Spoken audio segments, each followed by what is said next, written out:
Hi everyone, good morning. What day is it this week? Today is Wednesday, I think. Hi, welcome. My name is Maisie Satantio. I haven't done a live IG in a while, so today I want to take the opportunity to close out the topic of goals and everything related to it for the past month. So today I want to share my keep in mind when I set a goal for a client and also for my own kids, because the tendency is when you have an autistic child, the goals are just coming like fast and furious, right? It seems like one goal hasn't been mastered and then there's always a need for a new goal and so on. So actually what happens is that we have the child or the student has so many fragmented goals, and those pieces of goals are not meaningful and it's hard to keep track of. And actually when you connect each goal, it doesn't create the big picture that we want. So my point of today's live IG, I want to help parents to be in the driver's seat when it comes to advocating for your child's goal setting. So this is very, very important for parents to know. So a few keep in mind. Before a goal is added, you want to ask two questions. One is this new goal, will it enrich my child's life somehow? And I will elaborate later, right? Enriching my child's well-being should be the number one question before you add another goal into already like a list of long goals that your child has to achieve, whether it's at home for your home program or at school or during other therapeutic programs that your child is currently participating in. So does it enrich your child's well-being? Number one. Secondly, is it a good time to add a new goal? And the way to think about this is that if your child is exhausted all the time, if your child comes home feeling really, really tired from school, and then still have to participate in other therapy programs, and if your child is just cranky, moody, your child is clearly communicating to you that I feel overwhelmed because I constantly have to play catch up. It's not a good time to add another goal. So less is more is not necessarily better. So please, please, please keep these three things in mind, okay? Okay, so now there are, I would say, 5 grouping of goals that you want to make sure you have one goal under each group, right? So let's talk about literacy, reading. So a lot of times your child loves to look at pictures, to read books with you, or maybe your child really, really loves to learn alphabets. Literacy, anything, any pieces that might come under being able to read a book or just develop that particular interest. I think that's literacy for autistic people is so important. Even though your child is not yet reading, but your child just loves books, any kinds of books, right?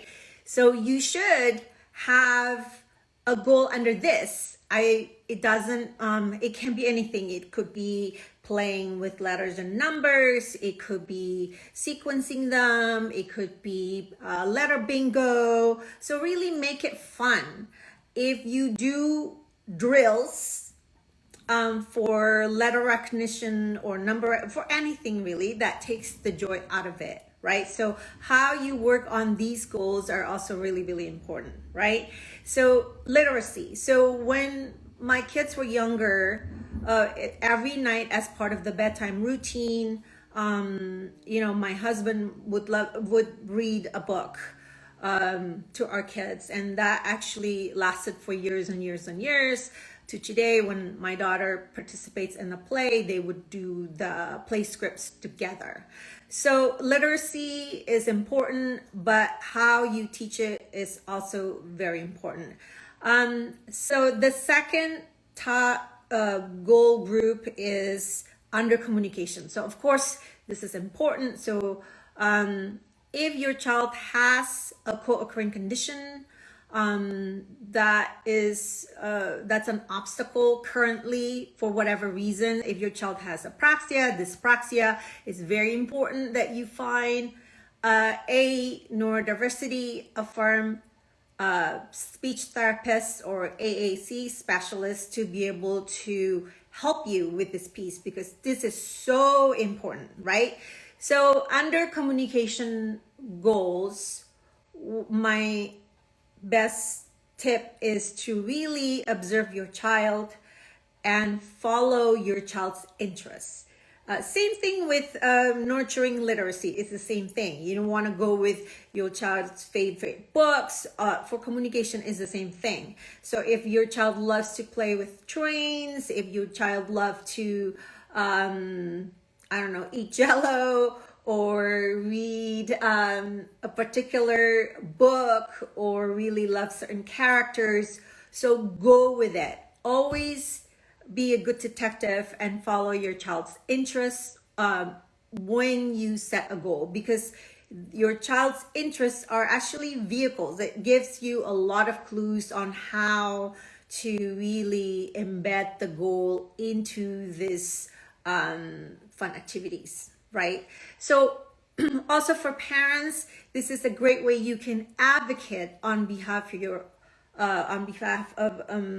autistic child when you work with therapists, right?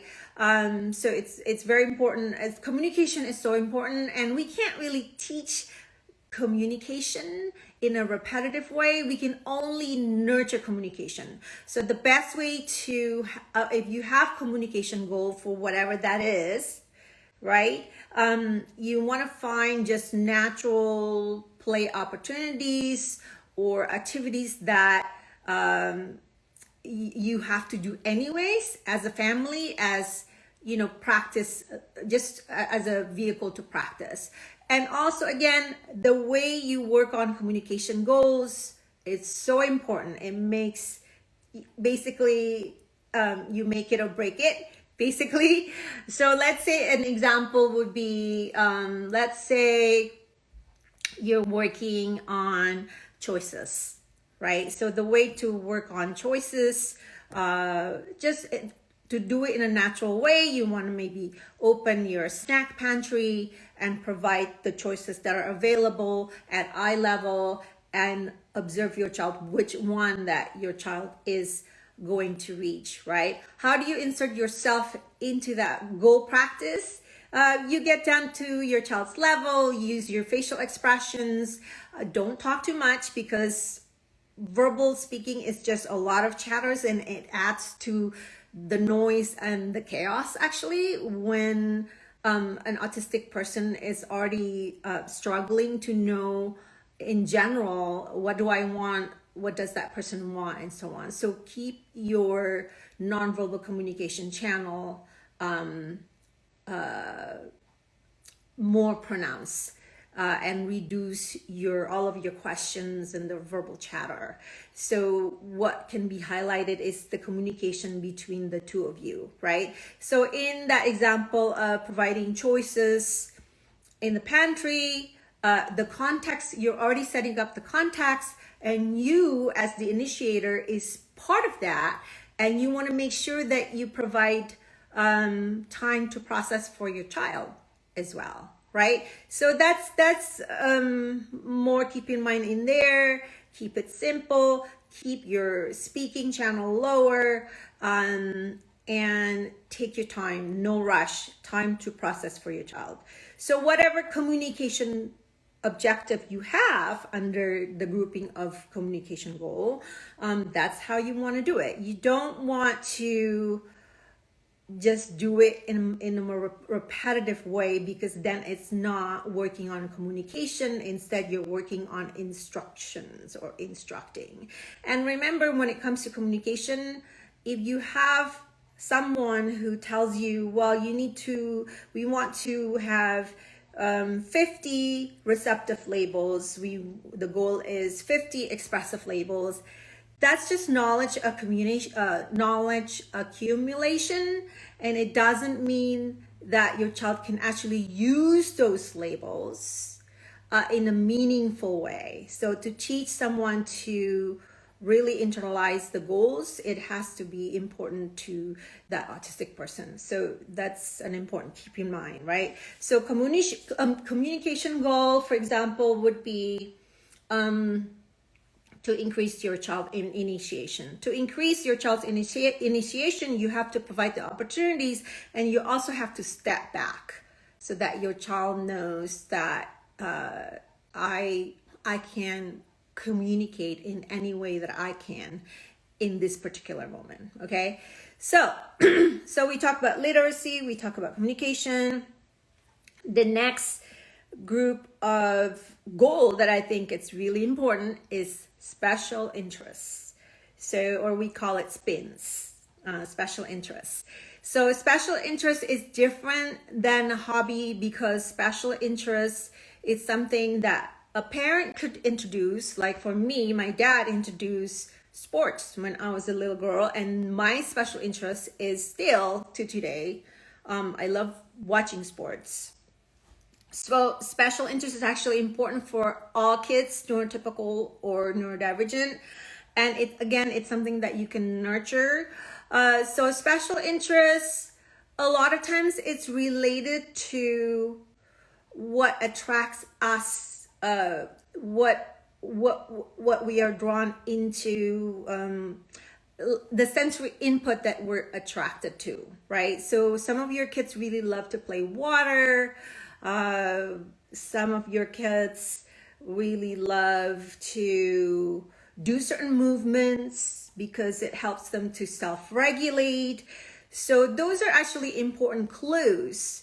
So if you have a kid who really loves to jump on the sofa, jump on the bed, jump on a trampoline, that's actually an important clue. So maybe an area that you can work towards or explore is sports, actually, right? So maybe you could get a big trampoline outside, or set up your backyard to provide movement and like play activities that would really harness that high energy and jumping and climbing and all that, right? So, and maybe find some activities outside of school that would really explore that. I think that it's really good for autistic kids to have opportunities outside of school and outside of home, outside of therapy, to really harness their special interests. I love teaching classes on special interests. So when I do that, I will announce it.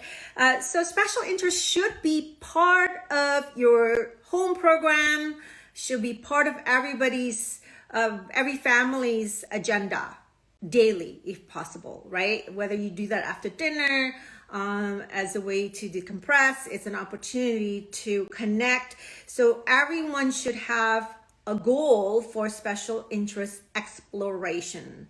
And when your kids do not have any special interests, whatever that may be, that means you have to explore together, right? If your kids love animals, for example, oh my gosh, that is a really great special interest. Go visit a pet store, go look at YouTube videos on animal care, on just figure out like what would be interesting to you and your child to connect and to learn more about one special interest. Okay, so special interest should be another important goal in your child's current program or flow of the day, however you want to think about it, right? Okay, so the next one, let me just take a sip of water. The next category or grouping of goals would be, of course, life skills / self-help skills. So this one is tricky when your child does have co-occurring conditions. If your child has challenges in motor planning, make sure again you work with an occupational therapist who are trained in sensory integration, and as well as a therapist who is neurodiversity aligned. And it's important because we need to leave behind a deficit model and the goals that has the focus on changing behaviors, right? Because we want to nurture the persons, we want to develop self-awareness and self-help and life skills. It's really, really important. So let's talk about some examples. If you have any questions, you can start writing them in there and I will scroll up after I'm done talking. So hello everyone, thank you for joining me.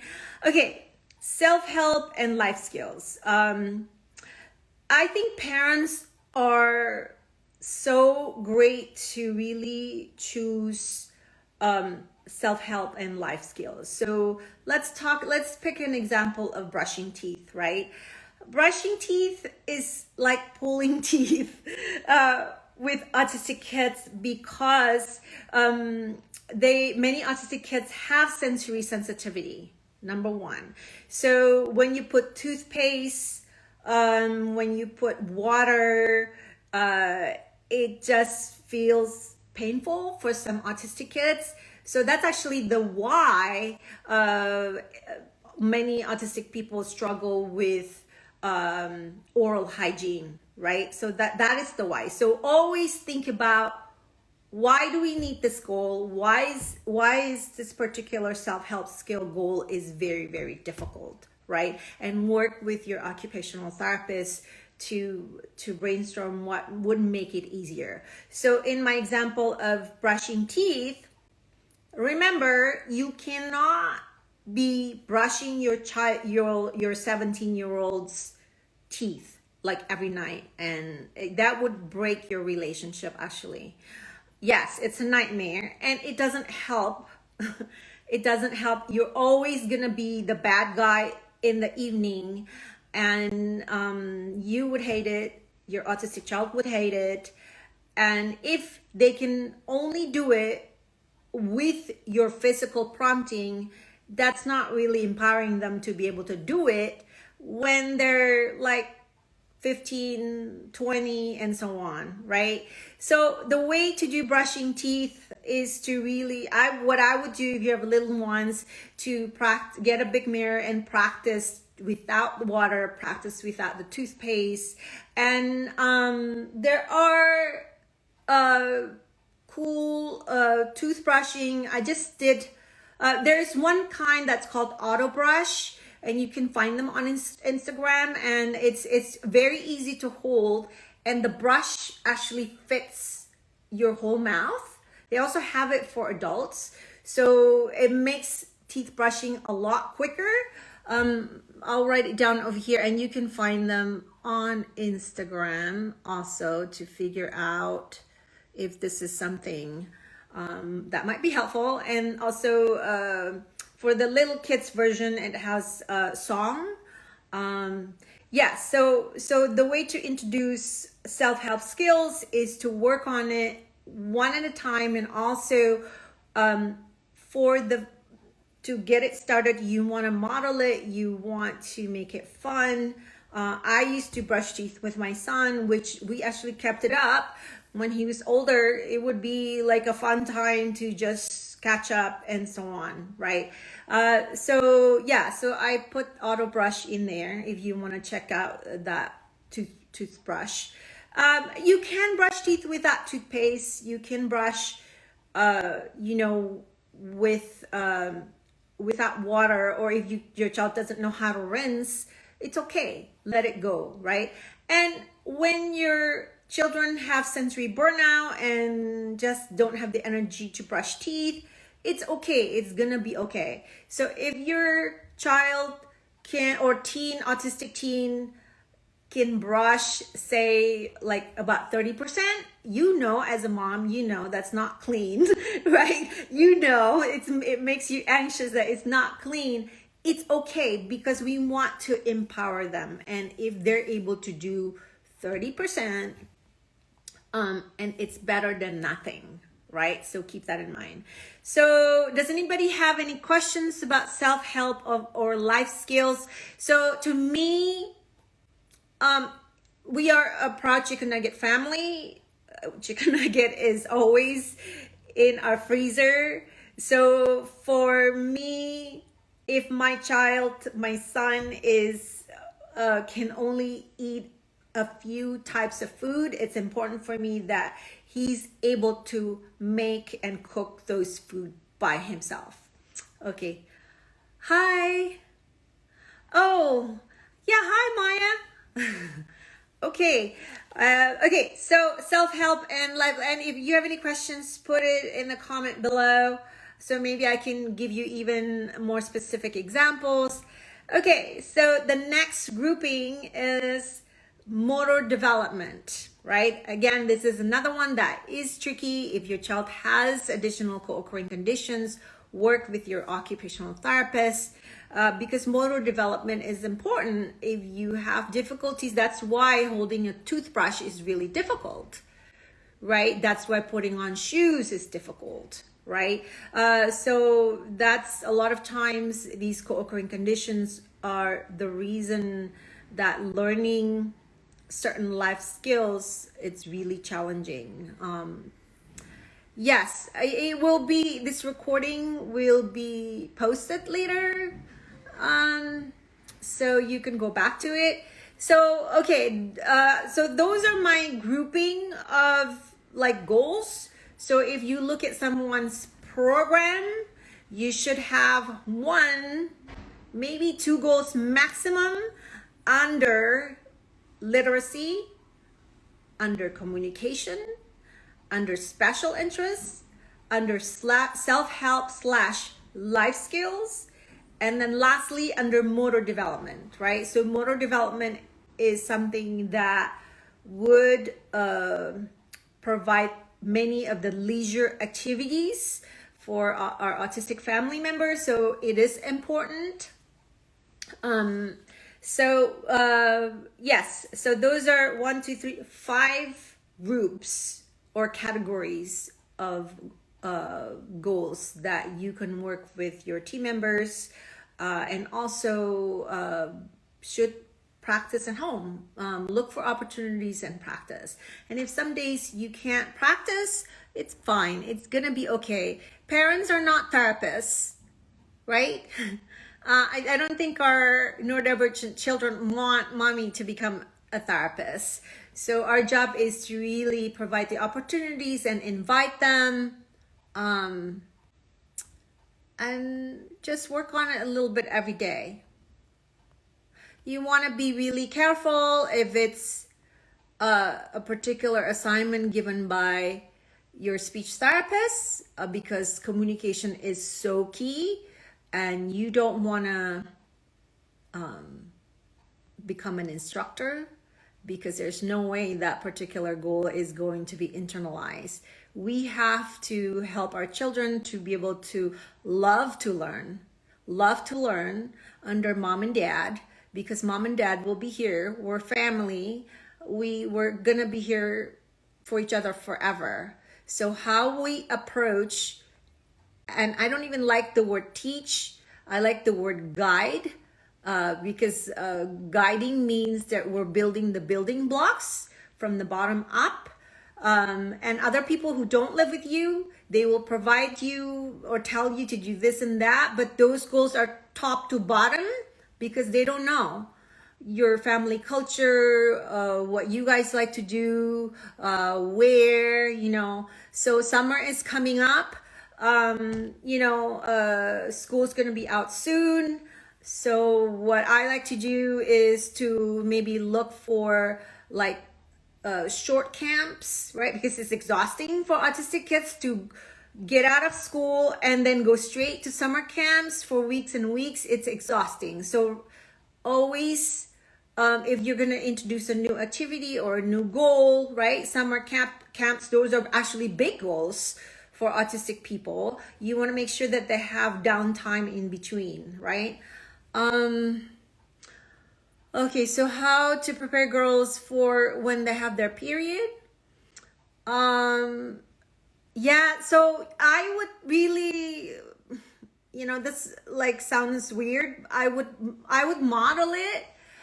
There are a lot of books and videos that you can find on YouTube about how to teach autistic girls to prepare for their period. I would not wait until they actually get their period. I would work on it right now.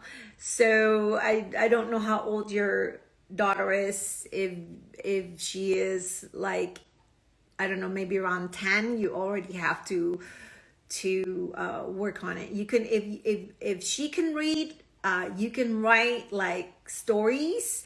I think everyone loves YouTube videos. There are definitely picture books that you can get to prepare your daughter. Okay.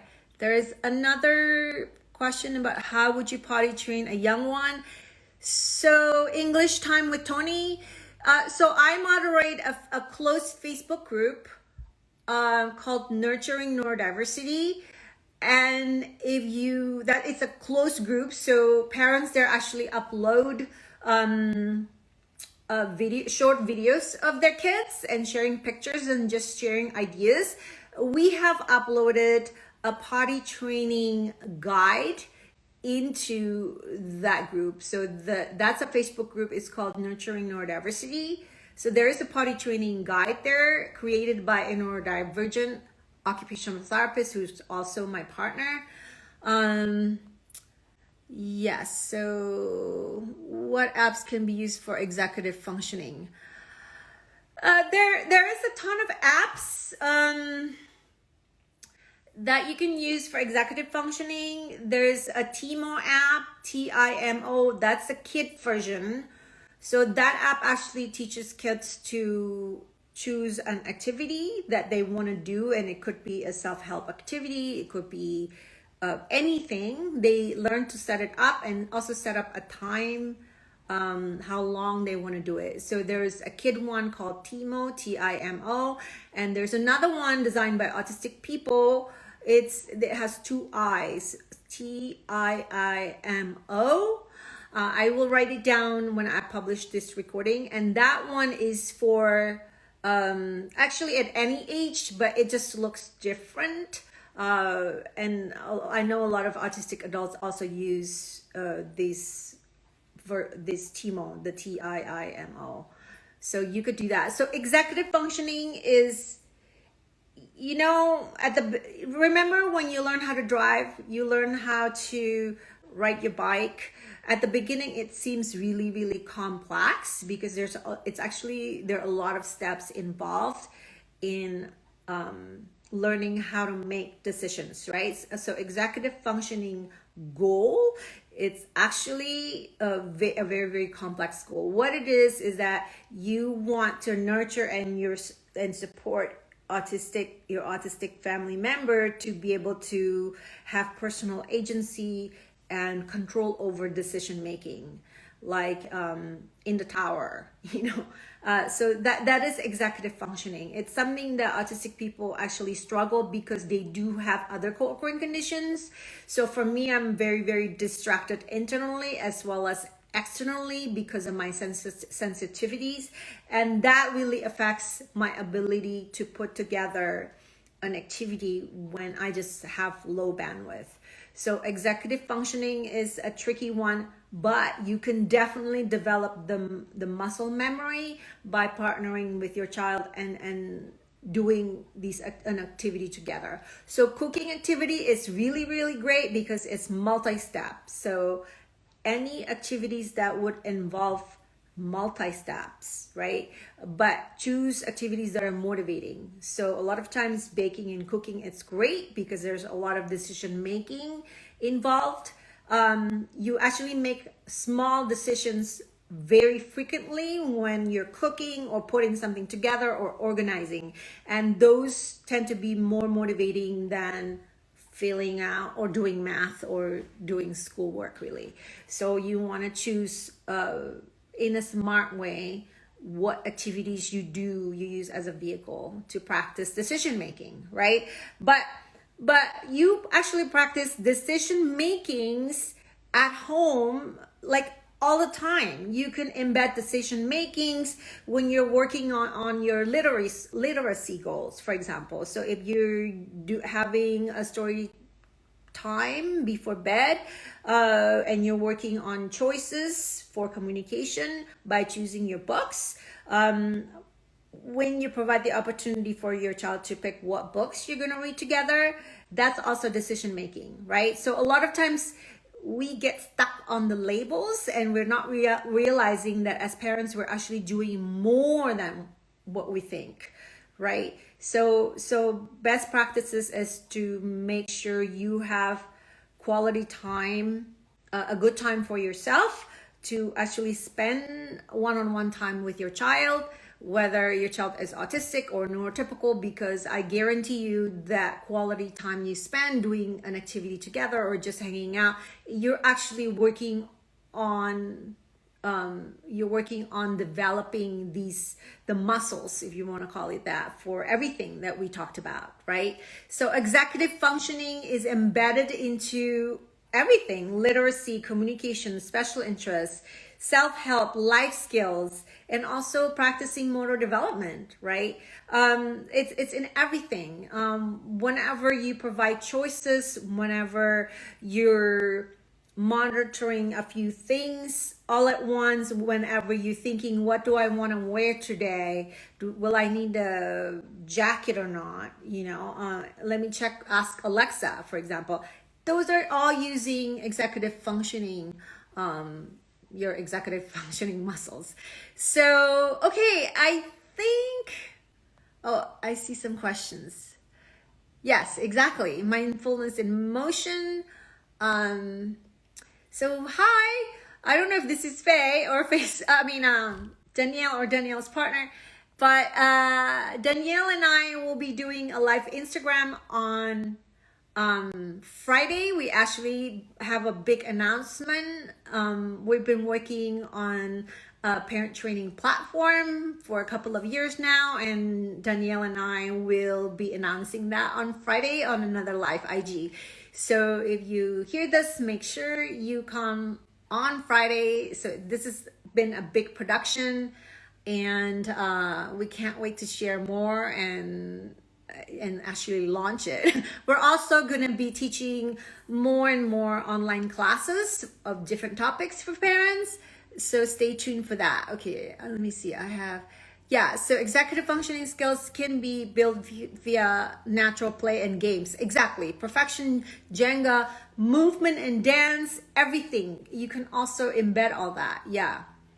So when you working on goals, or in your mind, I'm supposed to be doing this goal, it matters how you take part in that goal. It matters how regulated you are in that particular moment, because as human beings we never work on one thing. It's just not possible, right? So for parents, don't get stuck on it has to be this way because I was told exactly like this. No, just be yourself, make yourself available, because that's how you nurture and develop goals in a meaningful way. Okay, teaching my almost 5-year. Okay, so her question here: I have a very hard time teaching my almost 5-year-old son wiping after he goes to the toilet. Yes, so this is actually a question for my OT partner, Danielle. So I think definitely you can work on it. I know it takes a long time to teach this. I remember doing this with my son also. You just have to be available, and you can actually use maybe like a doll to model it, but you also have to, for now, maybe providing like hand over hand support, because obviously that is not something we can like let a child do just 20% of wiping. You know, you have to make sure it's properly done. So in the meantime, if you have to be there to support, then you have to be there to support. And trust me, one day, like, it's gonna get better, right? From being able to wipe just 20 minutes and cry, you will see that as your child gets older, it's gonna be a little bit better progressively. So, but that is a really good question. So maybe if you come on Friday, you can ask that question again, and an occupational therapist will be able to help you with it. Okay, so I don't see any other questions. If you have questions or requests of certain things you want to learn, what goal to set within these 5 groupings, it's not the number of goals, it's the quality of the goals. So make sure you advocate to the professionals working with you. You want to ask why we need to introduce a goal, and where does this goal fit, not just right now, but in the bigger picture. So you want to make sure you ask these 2 questions, okay? All right, so I have to get going. Thank you so much for joining this live IG. I hope it's helpful to you, and I will see you again on Friday. Okay, bye.